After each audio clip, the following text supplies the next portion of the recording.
নমস্কার বন্ধুরা, আমি মনীষা টিউব কুকিং চ্যানেলে আপনাদের স্বাগত। আজ এনেছি একটি স্ন্যাক্স রেসিপি, সোয়া বাইটস। খুব তাড়াতাড়ি বানানো যায় এবং স্বাস্থ্যকরও। সন্ধেবেলায় চায়ের সঙ্গে ঝাল ঝাল স্বাদের এবং কুরকুরে সোয়া বাইটস বেশ দারুণ লাগে খেতে। তাহলে চলুন শুরু করি আজকের রেসিপি, সোয়া বাইটস বা ছোট্ট ছোট্ট সয়াবিনের পকোড়া। সোয়া বাইটস বানানোর জন্য আমি ব্যবহার করছি 250 গ্রাম সয়া চাংস। গরম জলে 10 মিনিট ভিজিয়ে রাখব। আপনারা চাইলে বাজার চলতি সোয়া কিমাও নিতে পারেন, তাহলে সময়টা আরও কম লাগবে। জল দেওয়ার পর চামচ দিয়ে ওপর নিচ করে দেবেন, যাতে সবগুলো একই সঙ্গে ভিজে যায়।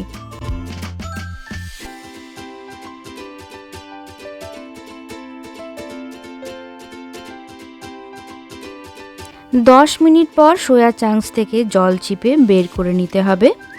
নিয়ে নিলাম একটি বড় মিক্সিং জার। এবার সোয়া চাংস এর মধ্যে চিপে চিপে রেখে গ্রাইন্ডারে ঘুরিয়ে নেব।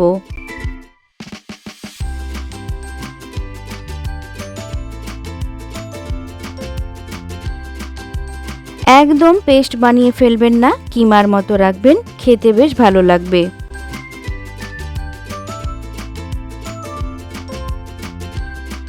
মিক্সার গ্রাইন্ডারে গ্রাইন্ড করার আগে স্বাদমতো লবণ দিয়ে দেব। এতে লবণটা ভালোভাবে এর মধ্যে মিশে যাবে। দেখুন, ঠিক এই রকম যেন কিমার মতো লাগে দেখতে। বড় একটি বাটিতে ঢেলে নিলাম। বাইন্ডিংয়ের জন্য একটি সেদ্ধ আলু দিচ্ছি। গুঁড়ো মশলার মধ্যে থাকছে 1 চা চামচ জিরে গুঁড়ো, 1 চা চামচ ধনে গুঁড়ো।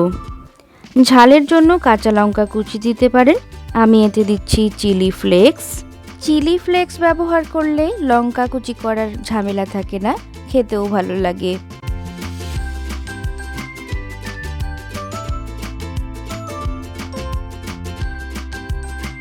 এবার দিচ্ছি 1/2 চা চামচ আদা বাটা, 1/2 চা চামচ রসুন বাটা।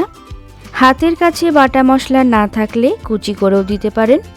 1 টেবিল চামচ টমেটো কেচাপ ব্যবহার করছি, আর 1/3 টিস্পুন গরম মশলার গুঁড়ো। সামান্য কুচনো ধনে পাতা দিলাম। স্বাদটাকে ব্যালেন্স করার জন্য 1/2 টিস্পুন মতো চিনি। আরও ভালোভাবে বাইন্ডিংয়ের জন্য দিচ্ছি 3 টেবিল চামচ কর্নফ্লাওয়ার এবং 1 টেবিল চামচ চালের গুঁড়ো। চালের গুঁড়ো সোয়া বাইটসকে আরও কুরকুরে বানায়। সব কিছু ভালোভাবে মেখে নিতে হবে। বন্ধুরা, আমার রেসিপিগুলো কেমন লাগছে অবশ্যই কমেন্ট বক্সে কমেন্ট করে জানাবেন। ভালো লাগলে লাইক, শেয়ার এবং সাবস্ক্রাইব করার অনুরোধ রইল। এই রকম আরও অন্যান্য পকোড়ার রেসিপি আমার চ্যানেলে রয়েছে। ডেসক্রিপশন বক্সে লিংক শেয়ার করে দেব, চেক করে নেবেন। আশা করি ভালো লাগবে। পকোড়া বানানোর জন্য ডোটা রেডি। সোয়া বাইটস বা সোয়া বলগুলো খুব বেশি চেপে চেপে গোল গোল করে বানাবেন না, কারণ এতে ক্রিস্পিনেস চলে যাবে। খুব হালকা হাতে গোল করে নেবেন।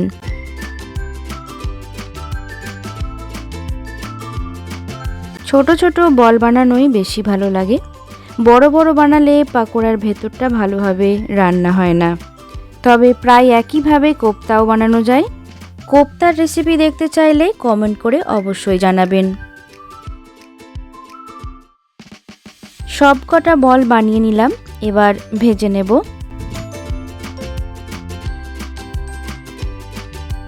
এগুলোকে ভেজে নেওয়ার জন্য একটি ননস্টিক প্যানে একটু বেশি পরিমাণে সাদা তেল গরম করতে দিয়েছি। তেল ভালোভাবে গরম করে নিয়ে তবেই পাকোড়াগুলো ছাড়বেন, আর দেওয়া মাত্রই ফ্লেমটাকে মিডিয়ামে করে দেবেন। ফ্লেমটাকে মিডিয়ামে করে দিলে সোয়া বাইটস ভেতর থেকে কুক হবে এবং বাইরেটা ক্রিস্পিও হয়ে উঠবে।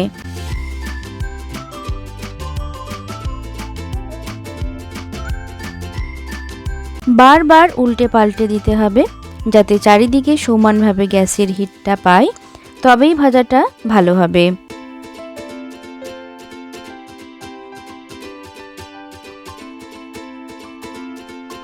কালারটা একটু ডার্ক দেখালে ভয় পাবেন না, খেতে কিন্তু এগুলোই বেশি ভালো লাগবে। ভাজাগুলো দেখুন এই রকম হবে। একই রকমভাবে সবগুলো ভেজে একটি প্লেটে তুলে রাখছি, সঙ্গে টমেটো কেচাপ। এই সোয়া পাকোড়া বা সোয়া বাইটস একবার এইভাবে বানিয়ে খান, সন্ধেবেলায় চায়ের আড্ডাটা একেবারে জমে যাবে। রেসিপি আমাদের রেডি। আজকের মতো বিদায় নিচ্ছি। ভালো খান, সুস্থ থাকুন আর টিউব কুকিং চ্যানেল দেখতে থাকুন। টাটা।